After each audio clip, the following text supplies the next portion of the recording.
Hello বন্ধুরা, আজকে আমি পানি নিয়ে সুন্দর একটি গল্প বলবো। তো গল্পটি শুরু করা যা। এক গ্রামে ছিল রতন নামে এক ছেলে। সে ছিল অদ্ভুত ধরনের মানুষ, পাগল নয়, তবে তার কাজকর্ম দেখে লোকে প্রায় বলে, এই রতন, তোর মাথা ঠিক আছে তো?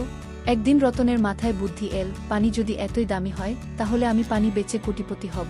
সে বাড়ির পাশের পুকুর থেকে পানির বালতি ভরে নিয়ে বাজারে গেল। বাজারের মাঝখানে দাঁড়িয়ে চিৎকার শুরু করলো, তাজা পানির হাট, এক বালতি 1 টাকা তাজা পানি। লোকজন হাঁ করে তাকিয়ে রতনের কাণ্ড দেখ। এক গ্রামবাসী এগিয়ে এসে বলল, রে বাপু, তুই পুকুরের পানি বিক্রি করছিস? রতন গর্বের সঙ্গে বলল, হ্যাঁ, এই পানি আমি নিজ হাতে তুলেছি, তাই এত দাম। আরেকজন বলল, তোর এই পানির চেয়ে তো আমার কুয়োর পানি ভালো, তুই কে বেচবি? রতন বলল, আমার পানিতে আমি ভালোবাসা মিশিয়েছি, তাই এই পানি সবার জন্য স্পেশাল। সবাই হেসে গড়াগড়ি খেতে লাগল।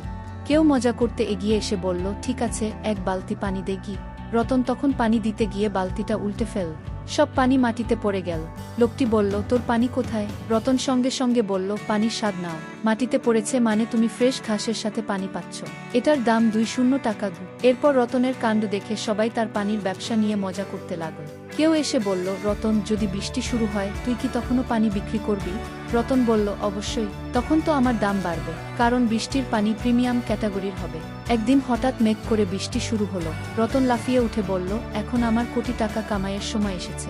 সে একটা বড় ট্যাঙ্ক নিয়ে বৃষ্টির পানি ধরতে লাগল, কিন্তু সমস্যা হলো, ট্যাঙ্ক পুরনো ছিল, নিচ দিয়ে সব পানি বেরিয়ে যাচ্ছিল। রতন কিছু বুঝতে না পেরে বলল, দেখো, আমার পানি এতই খাঁটি যে মাটিতে মিশে যাচ্ছে, এর দাম 50 টাকা।